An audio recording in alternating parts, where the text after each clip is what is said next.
You wake up in a small village in medieval England, and today is your wedding day. You should be excited, nervous, perhaps filled with dreams of your future. Instead, you're 7 years old, clutching a wooden doll that your mother pressed into your hands as strangers dressed you in an elaborate gown that pools around your tiny feet. The man waiting for you at the altar is older than your father, his weathered hands bearing rings that glint in the candlelight. You don't understand the words being spoken over you, but you sense their weight, their finality. You are no longer a child playing in meadows or learning to weave beside your mother. You are now property, transferred from one household to another through vows you cannot comprehend and commitments you never chose to make. This moment, frozen in time, represents the reality for millions of children throughout history. Not just in distant medieval villages, but in ancient Rome, in colonial America, in 19th century India, and tragically in our modern world today. The practice of child marriage has woven itself through human civilization like a dark thread, connecting cultures, religions, and eras in ways that reveal uncomfortable truths about how societies have viewed children, women, and power itself. Before diving into these forgotten stories of survival and suffering, if you enjoyed learning about the hidden truths of history, consider hitting that like button and subscribing for more content like this. Please comment below to let me know where you're listening from. I find it incredible that we're exploring these difficult stories together from different parts of the world, connected across time and space by our shared need to understand the past and protect the future. What you're about to discover isn't just a historical curiosity or a practice confined to bygone eras. Today, at this very moment, a girl is married every 30 seconds. That means in the time it takes you to watch this video, dozens of children will have been forced into marriages they cannot legally consent to, with consequences that will echo through their entire lives. This isn't ancient history. This is happening now, in our interconnected modern world, affecting an estimated 640 million girls and women alive today who were married before their 18th birthday. To understand how we arrived at this point, we must journey back through centuries of human civilization, examining how child marriage became not just accepted, but actively promoted by the very institutions meant to protect the vulnerable. We must confront the uncomfortable reality that some of history's most celebrated cultures, the foundations of our modern legal and religious systems, were built on practices that systematically exploited children in ways that would horrify us today. The story begins in ancient Rome, where the practice of child marriage was so normalized that it barely warranted mention in historical records. Roman law permitted girls to marry at 12 and boys at 14, but the reality was often far more disturbing. Wealthy Roman families regularly arranged marriages for children as young as 7 or 8, viewing these unions not as partnerships between individuals, but as business transactions between households. The children involved were essentially human contracts, their bodies and futures traded to secure political alliances, combine fortunes, or settle debts. Picture the life of a young girl in an affluent Roman household. She would be educated, certainly, learning to read and write, studying poetry and philosophy. But this education came with the constant awareness that it was temporary, a brief interlude before her real purpose began. Her tutors would speak of great Roman women, but always in the context of their roles as wives and mothers. She would learn that her value lay not in her mind or her dreams, but in her ability to produce male heirs and manage a household that belonged entirely to her husband. When the time came for marriage, often coinciding with the onset of puberty, the girl would have no say in the selection of her husband. She might meet him for the first time on their wedding day, or perhaps at a brief formal introduction where she would be evaluated like livestock. The marriage ceremony itself was elaborate, filled with religious rituals and family celebrations, but beneath the pageantry lay a transaction that would determine every aspect of her future life. The Roman justification for these practices reveals how societies construct elaborate moral frameworks to rationalize exploitation.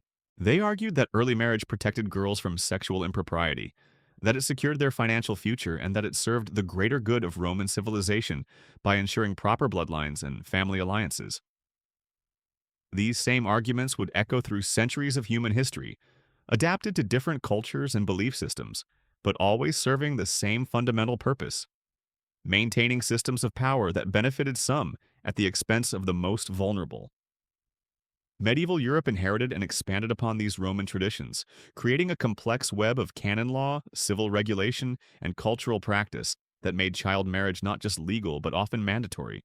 The Catholic Church, despite its claims to moral authority, codified the acceptability of child marriage in canon law, setting the minimum age for valid marriage at 14 for boys and 12 for girls. But even these minimal protections were routinely ignored when political or economic interests demanded it. The medieval period saw some of the most shocking examples of child marriage in European history.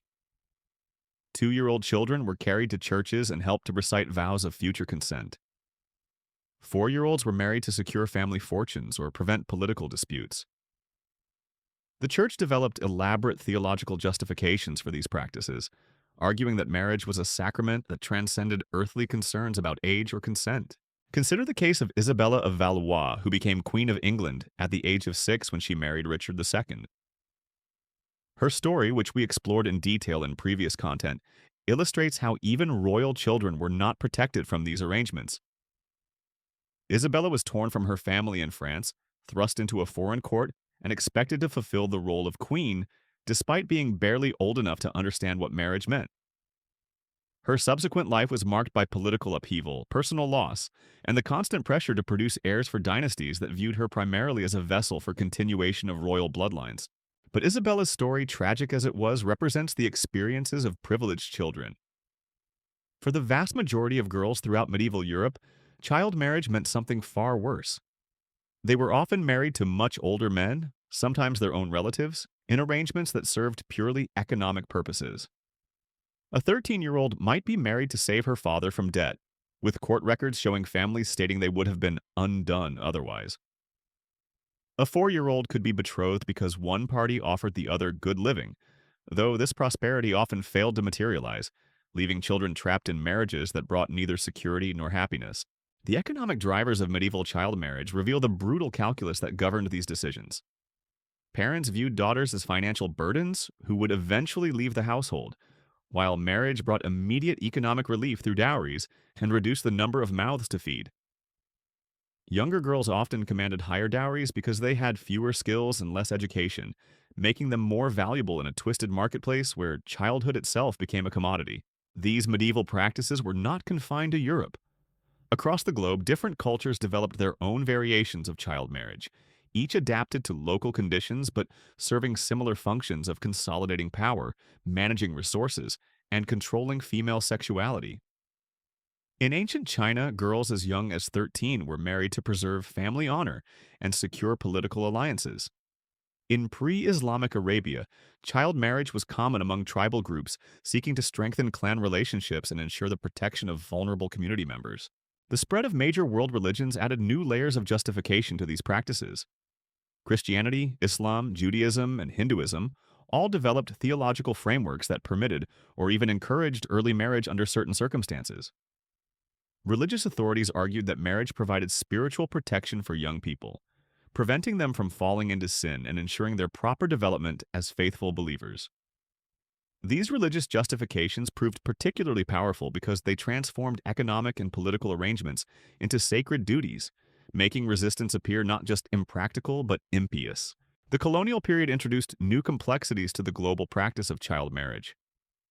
European colonizers encountered indigenous marriage customs that often involved young participants, but rather than working to eliminate these practices, colonial authorities frequently exploited them for their own purposes. In India, British colonial administrators documented and sometimes encouraged child marriage practices that served their administrative needs, while simultaneously criticizing these same practices in their official reports to London. The Industrial Revolution marked a turning point in the history of child marriage, but not in the way many people assume. While industrialization did create new opportunities for education and economic independence, it also generated new pressures that often pushed families toward early marriage arrangements. Factory work offered alternatives to agricultural labor, but it also disrupted traditional family structures and created economic uncertainties that made marriage seem like the safest option for young girls. The emergence of modern nation-states in the 18th and 19th centuries began to challenge traditional marriage practices, but progress was slow and uneven. Revolutionary ideals about individual rights and human dignity gradually influenced thinking about marriage and childhood, but these new concepts competed with centuries of established practice and deeply ingrained cultural beliefs. Even progressive thinkers often exempted marriage from their broader critiques of traditional authority, viewing it as a natural institution that transcended political reform. The American experience with child marriage reveals how these practices persisted even in societies that prided themselves on freedom and individual rights. Throughout the 19th century, American states maintained marriage ages that permitted children as young as 12 to wed with parental consent. The frontier experience often accelerated these arrangements, as families sought to secure their daughters' futures in uncertain and dangerous environments. Native American communities faced particular pressures as federal policies disrupted traditional marriage customs while offering no meaningful protections for indigenous children. The gradual recognition of childhood as a distinct phase of human development, requiring protection rather than exploitation, emerged slowly through the 19th and early 20th centuries. Reformers began to argue that children needed time to develop physically, emotionally, and intellectually before taking on adult responsibilities. These arguments gained strength from emerging scientific understanding of human development, but they faced fierce resistance from religious authorities, traditional families, and economic interests that benefited from child labor and early marriage. The establishment of public education systems created new possibilities for protecting children from premature marriage. But it also revealed the extent to which these practices had become embedded in social and economic structures. Families who had relied on early marriage to secure their daughters' futures found themselves confronting new expectations about education and personal development that seemed to threaten their traditional ways of life. The world wars of the 20th century paradoxically both accelerated and hindered progress on child marriage. The massive disruption of traditional societies created opportunities for social reform, but it also generated new pressures that pushed vulnerable families toward desperate measures. Refugee populations, displaced communities, and war-torn regions often saw increases in child marriage as families sought to protect their daughters from violence and ensure their survival in chaotic circumstances. The emergence of international human rights frameworks after World War II marked a crucial turning point in global efforts to address child marriage.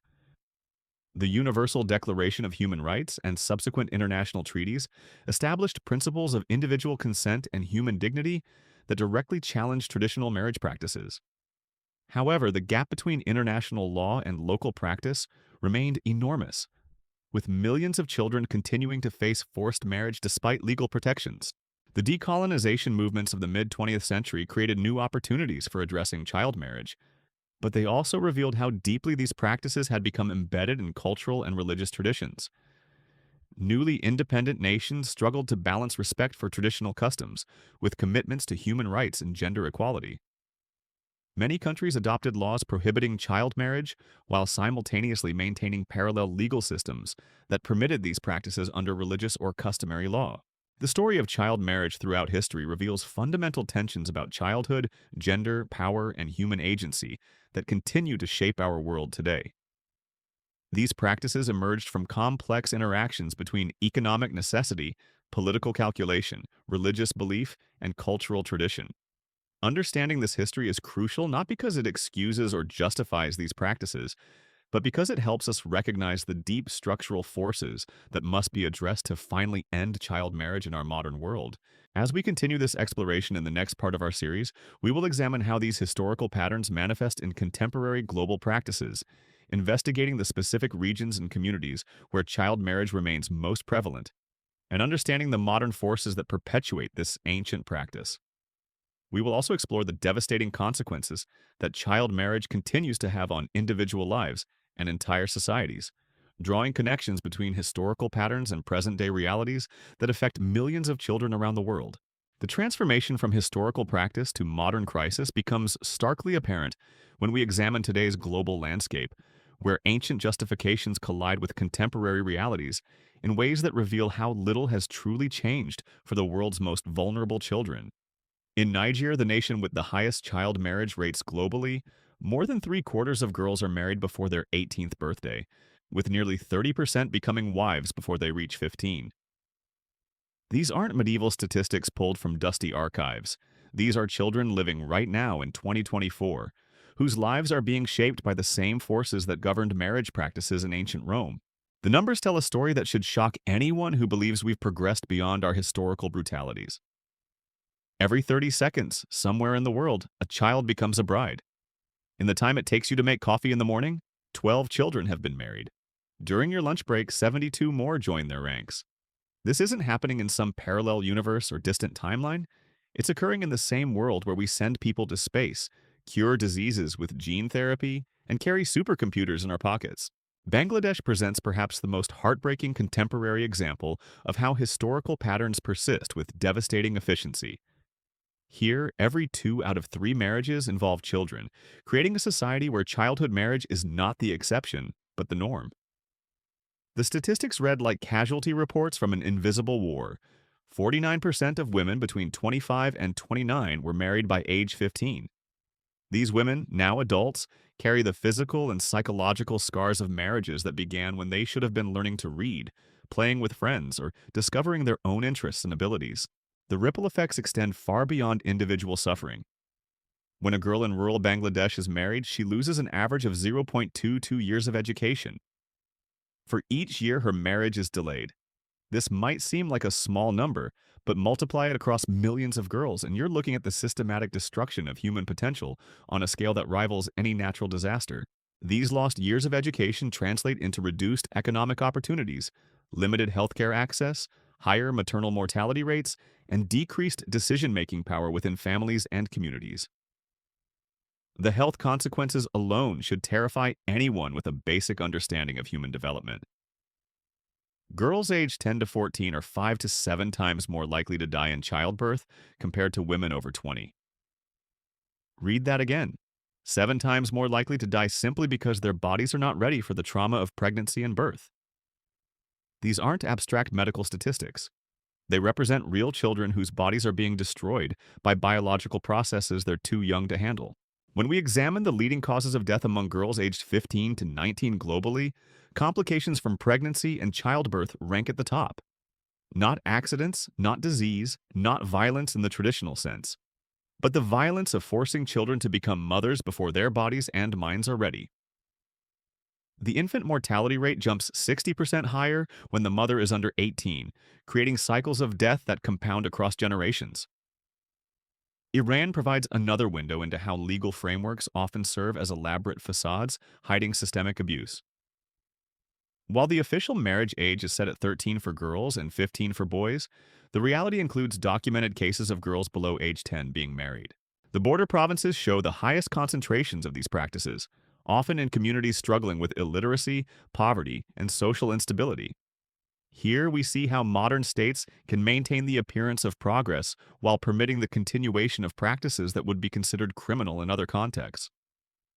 The legal landscape globally reveals the schizophrenic nature of our approach to child protection. While 96% of countries have laws specifying minimum marriage ages, the devil lives in the details of parental consent, religious exemptions, and customary law provisions.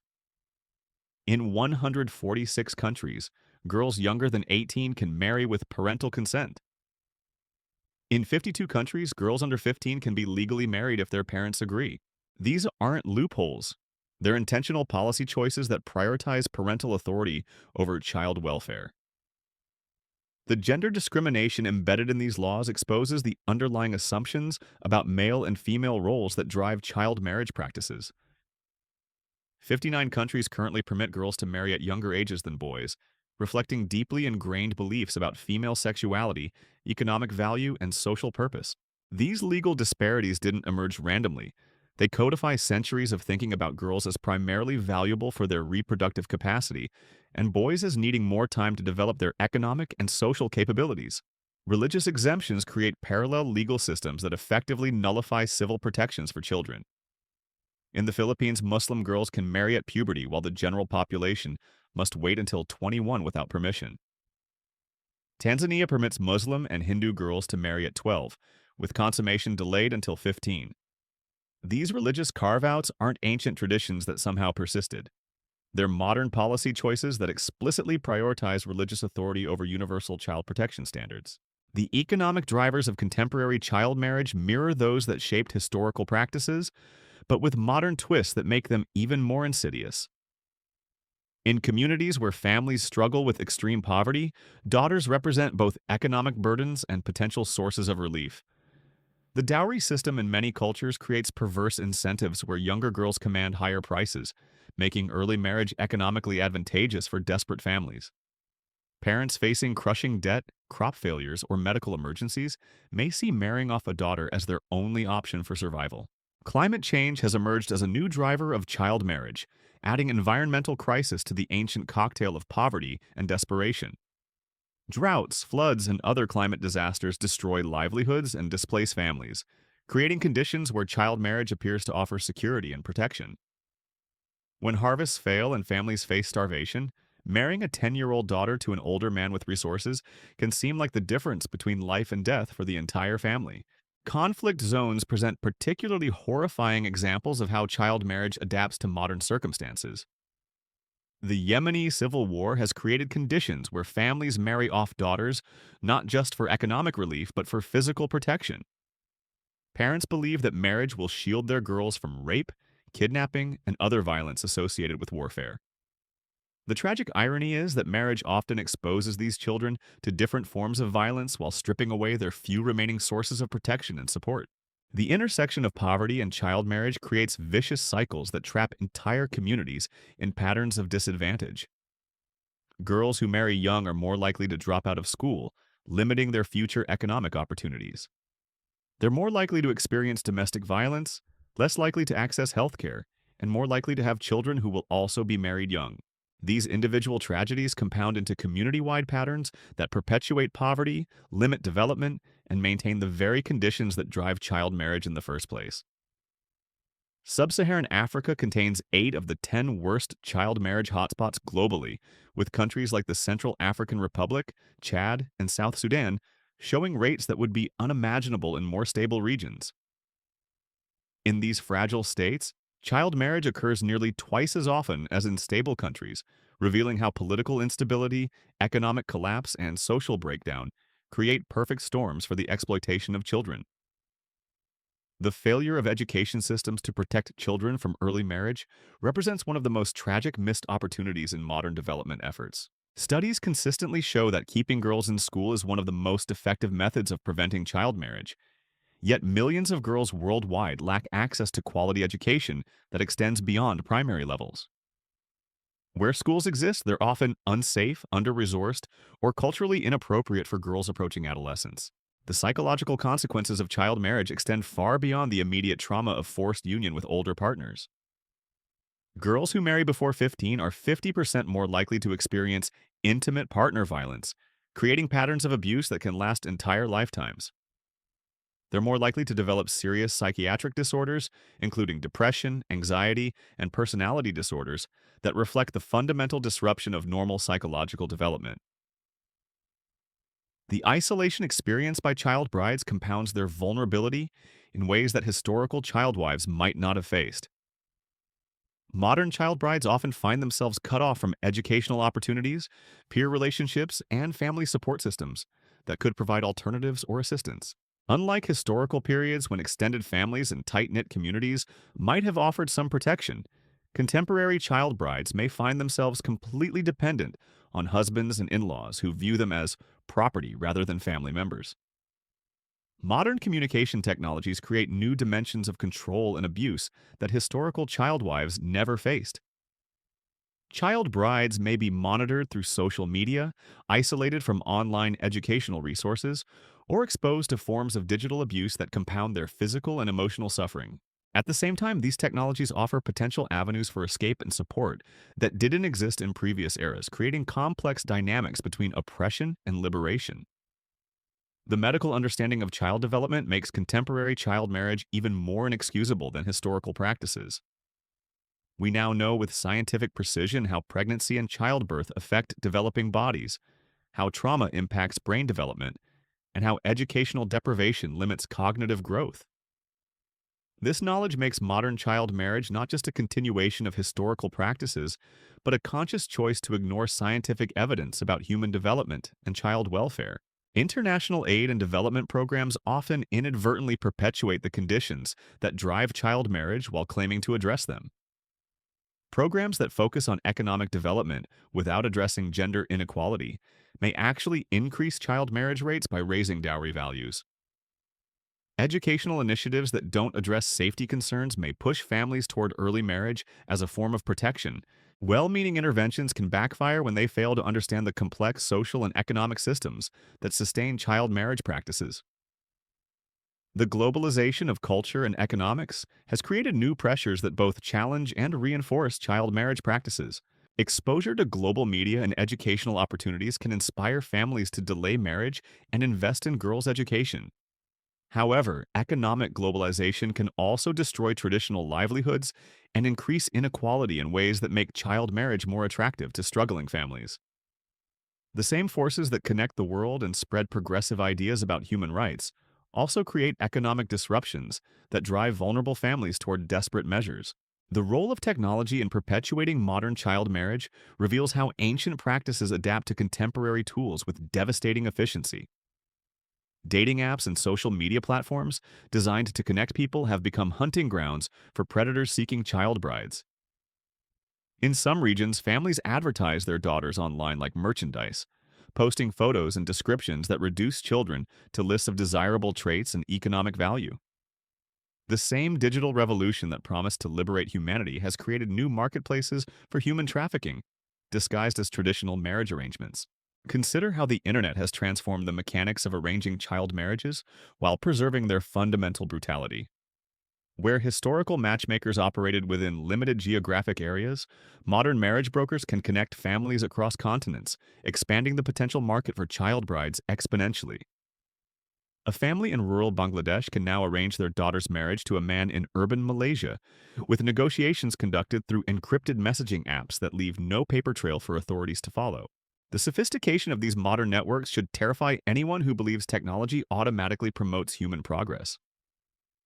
Organized groups use sophisticated communication systems to coordinate child marriage operations across international borders. They exploit legal differences between countries, moving children from nations with stronger protections to regions where enforcement is weaker.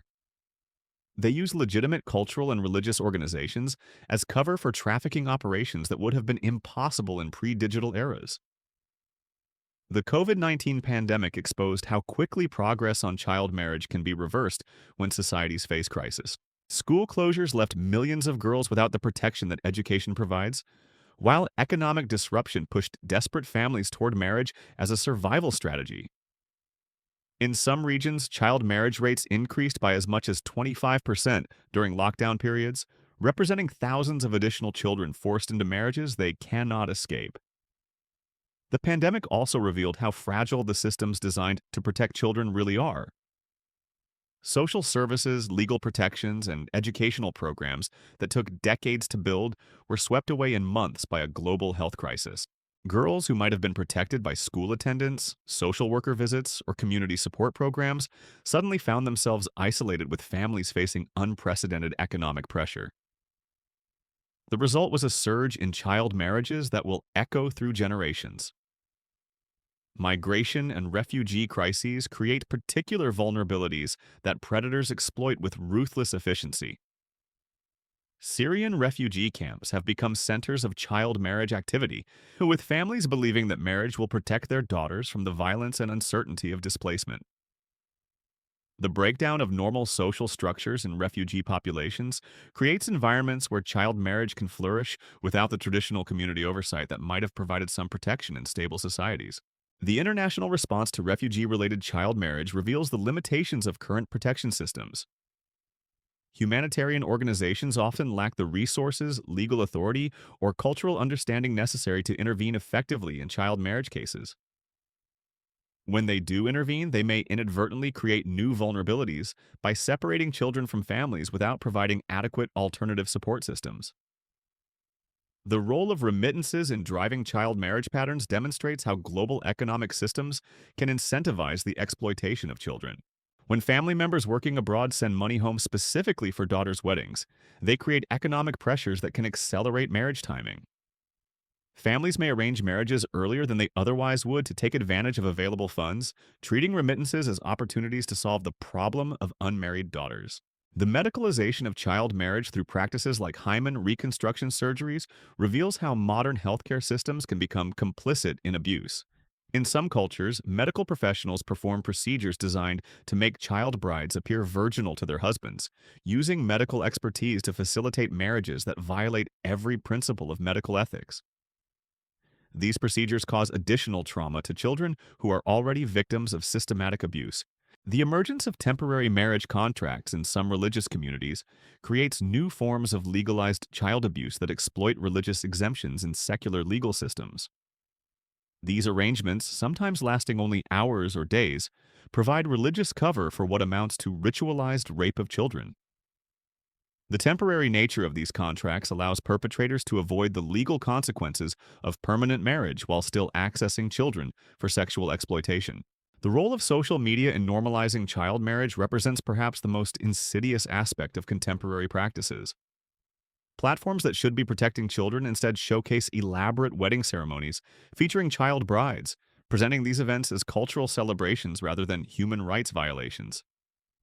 The viral nature of social media content means that images of child marriages can reach global audiences, potentially inspiring similar practices in other communities. The algorithmic systems that govern social media platforms often fail to recognize child marriage content as harmful, particularly when it's presented within cultural or religious contexts. A video of a 10-year-old bride might be categorized as cultural content rather than child abuse material, allowing it to circulate freely and potentially inspire other families to arrange similar marriages for their daughters. The financial systems that enable modern child marriage operations reveal how legitimate institutions can become unwitting accomplices to systematic abuse. Banks process dowry payments that facilitate child marriages.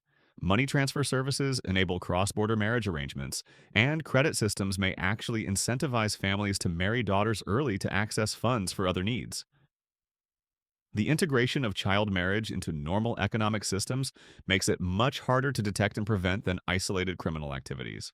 Cryptocurrency and other alternative financial systems have created new opportunities for those involved in child marriage networks to move money without traditional oversight. These systems can facilitate international child marriage arrangements while avoiding the scrutiny that conventional banking might provide. The anonymity and decentralization that make alternative currencies attractive for legitimate uses also make them perfect tools for those exploiting children. The role of international development aid in inadvertently supporting child marriage practices reveals the complexity of addressing these issues in practice. Aid programs that provide cash transfers to families may inadvertently fund dowries for child marriages. Educational programs that don't address safety concerns may push families toward early marriage as protection. Even well-intentioned interventions can backfire when they fail to understand the economic and social systems that sustain child marriage. The corporate world's complicity in child marriage extends beyond direct involvement to include companies that benefit from systems built on child labor and early marriage. Fashion brands that source materials from regions with high child marriage rates often rely on supply chains that depend on the cheap labor of young wives who have no alternative economic opportunities. The global economy's demand for cheap goods creates market pressures that can incentivize the very practices that trap children in cycles of exploitation. The tourism industry in some regions has developed economic relationships with communities where child marriage is common, creating situations where tourist dollars may indirectly support these practices. Hotels, restaurants, and tour operators that employ community members may unknowingly contribute to economic systems where child marriage serves as a form of economic insurance for struggling families. The emerging field of child marriage prediction using big data and artificial intelligence offers both hope and new dangers. While these technologies could potentially identify at-risk children and trigger protective interventions, they also raise concerns about privacy, consent, and the potential for algorithmic bias to reinforce existing inequalities. The same data systems that could protect children might also be used to target them more efficiently by those seeking to arrange marriages. The role of climate change in driving contemporary child marriage patterns represents one of the most troubling developments in modern practices. As environmental degradation destroys traditional livelihoods and displaces populations, families increasingly view child marriage as an adaptation strategy. Droughts that destroy crops, floods that wash away homes, and rising sea levels that make coastal areas uninhabitable all create conditions where child marriage appears to offer security in an uncertain world. The intersection of climate change and child marriage reveals how environmental policy and child protection must be understood as interconnected issues. Climate adaptation strategies that don't address gender inequality may actually increase child marriage rates by disrupting traditional economic systems without providing alternative opportunities for girls. Environmental policies that ignore social dynamics may inadvertently create new vulnerabilities for children. The failure of international legal frameworks to address child marriage effectively reflects the limitations of approaches that focus on formal law rather than social change. While most countries have laws prohibiting child marriage, enforcement remains weak and inconsistent. International treaties provide theoretical protections that have little practical impact on children's lives when local communities, religious authorities, and even government officials continue to support these practices. The gap between international law and local practice in addressing child marriage reveals fundamental tensions between universal human rights principles and cultural relativism. Communities that practice child marriage often view international intervention as cultural imperialism, arguing that outsiders cannot understand the local contexts that make these practices necessary or beneficial. This resistance to external pressure can actually strengthen support for child marriage within communities, making it a form of cultural identity and resistance to globalization. The role of education in both preventing and perpetuating child marriage demonstrates the complexity of social change processes. While education generally reduces child marriage rates, the type and quality of education matters enormously. Educational systems that reinforce traditional gender roles may actually prepare girls for early marriage rather than providing alternatives. Schools that are unsafe, irrelevant to local economic opportunities, or culturally inappropriate may push families toward marriage as a preferable option for their daughters. The effectiveness of education in preventing child marriage depends heavily on whether it provides real economic alternatives to marriage. In communities where educated women have no employment opportunities, families may see little value in delaying marriage for schooling. Educational programs that don't connect to economic empowerment may actually increase frustration and social tension without reducing child marriage rates. The most heartbreaking aspect of contemporary child marriage lies in how it exploits the very love that parents feel for their children. When drought destroys a family's crops in rural Mali, when conflict displaces a Syrian family to a refugee camp, when economic collapse leaves a Bangladeshi father unable to feed his children, the decision to marry off a daughter isn't made from cruelty, but from desperation disguised as protection. These parents genuinely believe they are saving their children from worse fates: starvation, sexual violence, or social ostracism. The tragedy is that this love, however genuine, becomes the mechanism through which ancient systems of exploitation perpetuate themselves in our modern world. Consider the mathematical horror of our current trajectory. At present rates of progress, it will take 300 years to completely end child marriage globally. 3 centuries. That means children born today will live their entire lives, have children and grandchildren who also live full lives, all while this practice continues. The girls being married this week will become great-great-grandmothers before the last child bride walks down an aisle somewhere in the world. This timeline isn't just a statistic. It's a moral indictment of our collective failure to prioritize the protection of the most vulnerable. The regional patterns of child marriage reveal how geography intersects with vulnerability in ways that mirror historical trade routes and colonial relationships. West and Central Africa, where 1 in 3 young women were married before 18, carries the heaviest burden of this practice. These are often the same regions that were most devastated by the slave trade, most exploited during colonial periods, and most marginalized in contemporary global economic systems. The persistence of child marriage in these areas isn't coincidental. It reflects how centuries of exploitation have created conditions where families have few alternatives to practices that sacrifice children's futures for immediate survival.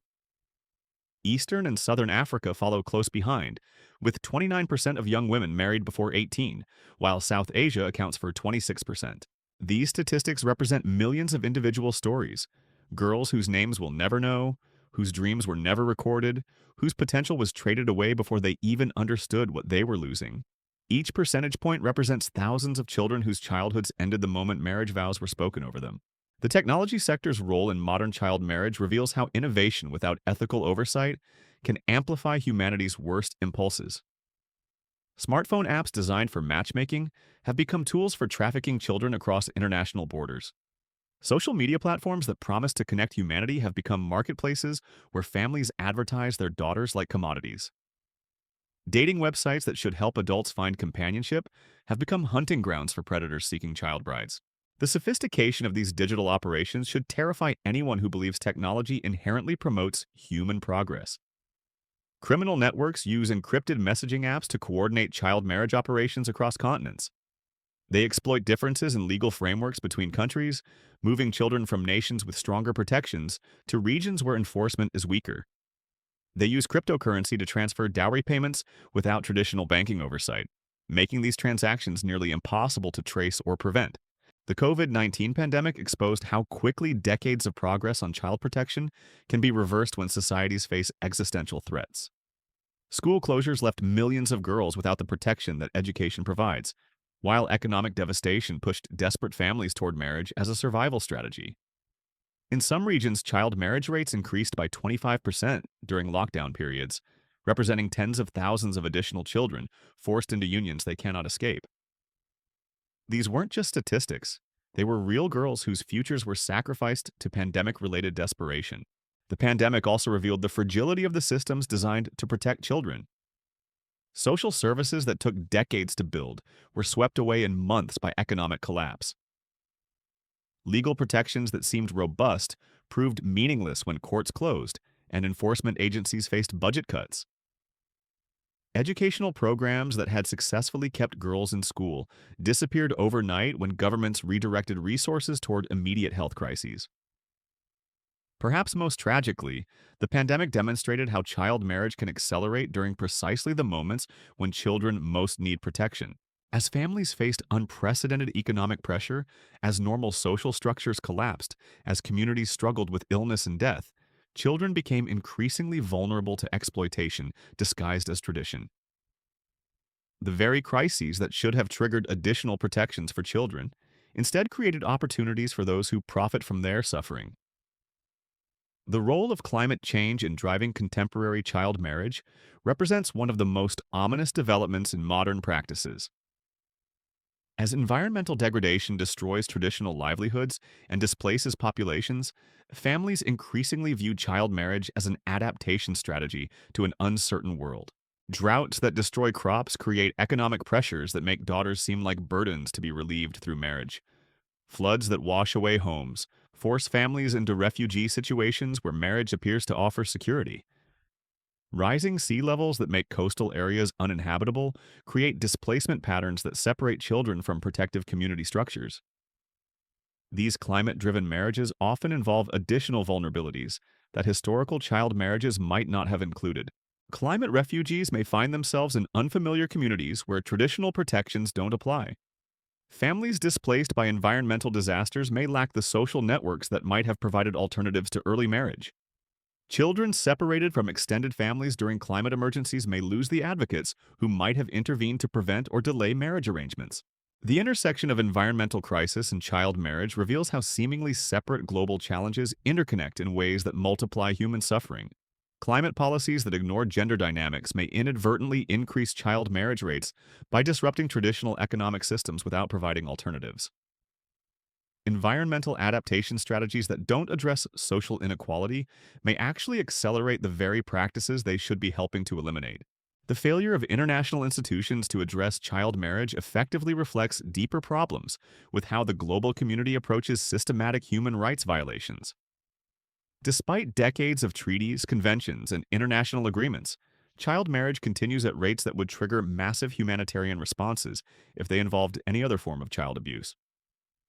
The disconnect between international rhetoric about child protection and actual outcomes for vulnerable children reveals the limitations of approaches that focus on formal legal frameworks rather than the social and economic systems that sustain abuse. The gap between international law and local practice demonstrates how human rights can become abstractions that have little relevance to the daily realities of vulnerable populations. A girl in rural Niger may theoretically be protected by international conventions against child marriage. But these protections mean nothing if her family faces starvation, and marriage represents the only available form of economic relief. International law that doesn't address the conditions that drive child marriage becomes performative rather than protective. The complexity of addressing child marriage in practice reveals why this ancient practice has proven so resistant to modern intervention efforts.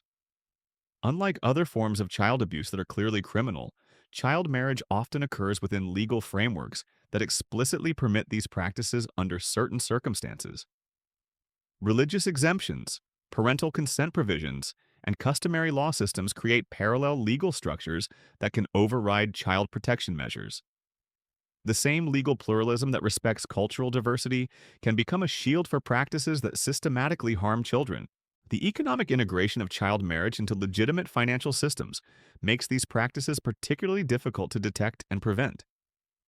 Banks process dowry payments that facilitate child marriages without recognizing these transactions as connected to child abuse.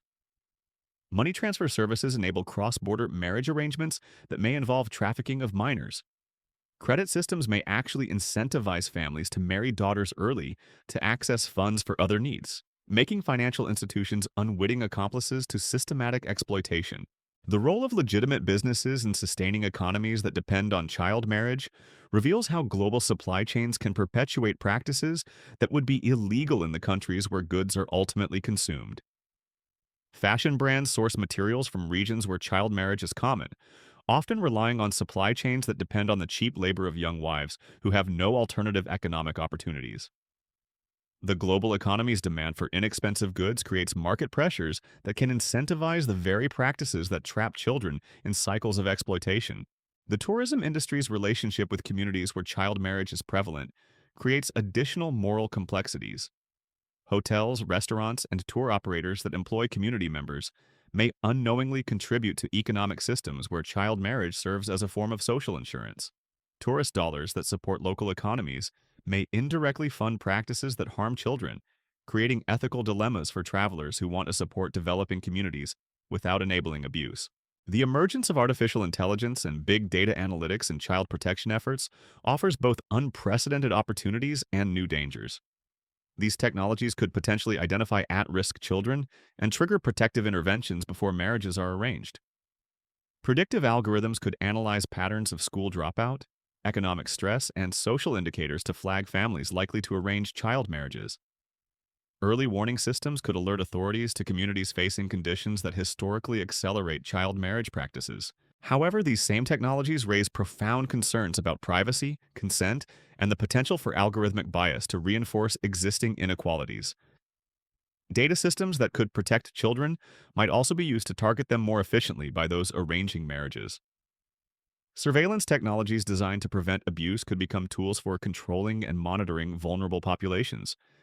The same artificial intelligence that promises to revolutionize child protection could also revolutionize child exploitation if it falls into the wrong hands. The most tragic aspect of contemporary child marriage lies in how it represents a failure of human imagination and political will rather than an insurmountable technical challenge. We possess the knowledge, resources, and technology necessary to end this practice within a generation. We understand the economic drivers that push families toward child marriage, the social systems that sustain these practices, and the intervention strategies that have proven effective in reducing rates. The persistence of child marriage isn't due to ignorance or lack of solutions. It's due to a collective unwillingness to prioritize the protection of vulnerable children over other political and economic interests. The solutions exist, scattered across successful programs in dozens of countries. Cash transfer programs that provide economic alternatives to dowry payments have proven effective in reducing child marriage rates. Educational initiatives that combine schooling with life skills training create pathways that make marriage delay attractive to families. Community engagement programs that work with religious and traditional leaders can transform cultural attitudes toward early marriage. Legal reforms that eliminate religious and parental consent exemptions can close loopholes that enable child marriage. Enforcement mechanisms that actually prosecute those who arrange or participate in child marriages can create deterrent effects that change behavior. The tragedy is that implementing these solutions requires sustained political commitment and resource allocation that most governments are unwilling to provide. Child marriage affects populations that typically lack political power: rural communities, ethnic minorities, the extreme poor. These groups cannot vote politicians out of office, cannot threaten economic boycotts, cannot generate the political pressure necessary to prioritize their children's protection. The result is a systematic failure to protect the most vulnerable members of society from practices that violate every principle of human dignity and child welfare. As we reach the end of this exploration through the dark corridors of human history and contemporary reality, we must confront an uncomfortable truth about our own complicity in these ongoing tragedies. Every time we purchase products made by companies that source materials from regions with high child marriage rates, we potentially contribute to economic systems that sustain these practices. Every time we vote for politicians who prioritize other issues over international development and child protection, we participate in political systems that enable continued suffering. Every time we share our platforms and voices for causes that matter to us personally while remaining silent about child marriage, we contribute to a global culture that treats this issue as someone else's problem. The thread that connects the 7-year-old bride in medieval England to the contemporary child walking down an aisle somewhere in the world today isn't just historical continuity. It's our collective failure to treat child protection as the absolute moral priority it should be. These practices persist not because they're inevitable or insurmountable, but because we've accepted a world where some children's suffering is considered an acceptable price for maintaining systems that benefit others. The choice before us isn't complicated or ambiguous. We can continue to live in a world where a child is married every 30 seconds, where ancient practices of exploitation adapt to modern technologies, where the most vulnerable members of our species pay the price for our political and economic failures. Or we can decide that ending child marriage becomes a global priority that transcends cultural relativism, economic convenience, and political calculation. The children being married today don't have 300 years to wait for gradual progress. They don't have the luxury of hoping that future generations will be more committed to their protection than we are. They have only us, only now, only this moment when we choose between comfort and courage, between convenience and conscience. Their voices call across the centuries, connecting the tears of medieval child brides to the cries of contemporary victims, demanding that we finally break the chain of suffering that has connected generation after generation of children to systems designed to exploit their vulnerability. The question isn't whether we can end child marriage, it's whether we will.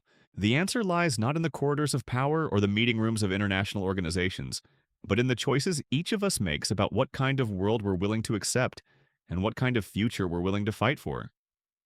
The dark truth about child marriage throughout history is that it has always been a choice, and it remains a choice today.